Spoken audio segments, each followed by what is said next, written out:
Back in September last year, FTX treated us to this new version of their very popular Fury. And of course, I treated you to an unboxing. Now, although most of the comments on that particular video were positive, quite often when I do an FTX video, I get a fair few comments saying that they're all trash or they're cheap knockoffs and stuff. So I decided to take this FTX Fury 2.0 on a year-long durability test, and I think some of you might be surprised. Now, I made 3 rules. The first one being basic cleaning only, so no stripping down of parts and stuff, just washing it off and then putting maybe a little bit of oil or GT85 on it. The third rule, and that was the third rule, and 1, 2, 3. First rule, second rule, third rule. 1, 2, 3. Second rule. And that was to really test this durability. I was going to run it 3S all the time, no exceptions. Every single run had to be a 3-cell lipo. So maxing it out to, well, the ESC's limit. And the third and final rule was I'd finish this test as soon as I had a major failure. So like a broken axle, a broken servo, or motor, or anything similar to that. So keep on running it until something broke on it that was, well, a major failure. So I was not easy on this thing, and as you can see, it's been out in all weathers, from the harsh cold winter through the wet cold season, which is pretty much all the time in the UK, and then the dry dusty summer. I've fully submerged this thing in water on more than one occasion. I've been through thick, sticky, horrible mud on more than one occasion. And it's been crawling over the usual hard rocks and had a few tumbles and stuff. And I've jumped it off of a table.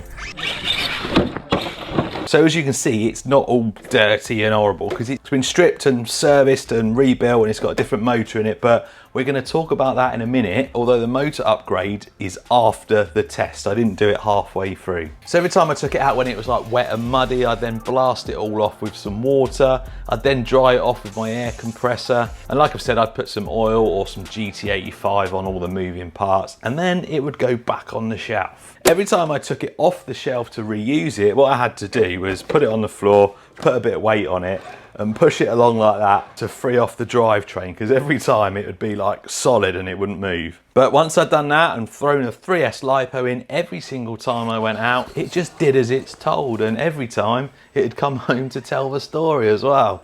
I mean, these aren't the best things for that really low down control. It is just a basic 540 brushed motor setup. However, they are very easy to drive, they're easy to maintain, they're ideal for, well, people getting into the hobby. Even if you're an experienced hobbyist, these things are like really good. So you're probably wondering, how long did this actually last? It didn't last a year, but that's because I was a little bit hard on it on its last run. So before we talk about the major fail that stopped this durability test, let's just look at its last trip out. So a good few weeks back, I was lucky enough to go to a really awesome crawler event called East, and I decided at that point that this was going to be the Fury 2.0's swan song. And I ran this thing into the ground, way harder on it than I've ever been on any of my other crawlers, through water, through mud, through thicker mud, back through water, and it took it. It took it for around 40 minutes, and then it started making a bit of a funny noise.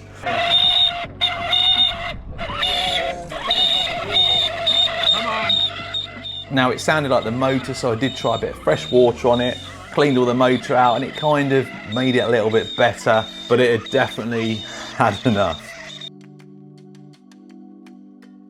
But that was not the end. I've got a really good ending for this. Well, as you can see, it's alive again. So I bought some raffle tickets at the event, and one of the prizes was a free strip down and clean of any RC car, crawler, truck. And my ticket didn't come out at first. The first person's ticket that got drawn, I think he'd already won something, so he said put the ticket back in the pot. And yes, I won. It's a pink ticket, 219. Pink 219.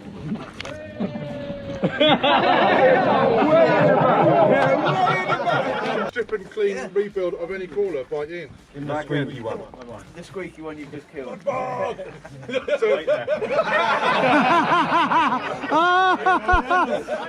It needs to be working when it comes back as well. Oh, Ian, he didn't tell you it wasn't working before. Is that is the Outback Fury. Outback Fury. Yeah. The one that you've been running for a year. I've been running for nearly a year without doing any maintenance on it. Oh, that's brilliant. Challenge accepted. It was obviously meant to be. I'd been giving this a durability test over, well, at the time it was like 8.5, 9 months. Took it to the event with the intentions of running it until it wouldn't run anymore. And then I won a full strip down and clean. So this thing has been completely stripped down, everything's been cleaned, everything's been lubricated, and it's now, I'm not gonna say it's as good as new, because it's definitely not as good as new, because it's had a hard life. There's a few bits of trim missing and stuff, but it is way better than I left it.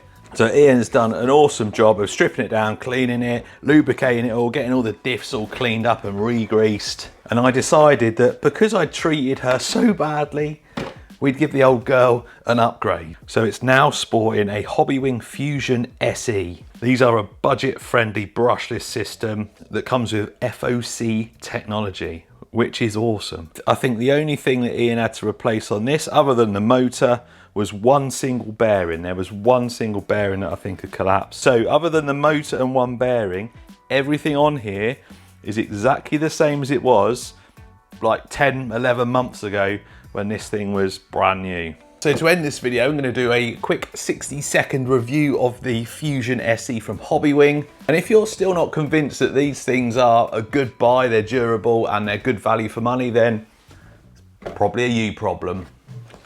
So the Quick Run Fusion SE is like the baby brother or the budget version of their normal Fusion. And like I've mentioned, it comes with FOC technology. Now there's lots of technical stuff about that. I'm going to simplify it for you. Basically, wherever you hold the throttle, it's going to keep that speed constant. So when it gets to like an obstacle, it's going to increase the torque or the power to the motor, and it's going to keep you going over that obstacle at the same speed. Really, really good technology. Overall, this SE is a really good motor for those of you who want brushless power but on a budget. If you can afford a little bit more, get the actual Fusion, and if you've got a little bit more of a budget, then go for a Hobbywing axe system, and I'm sure you'll be very impressed.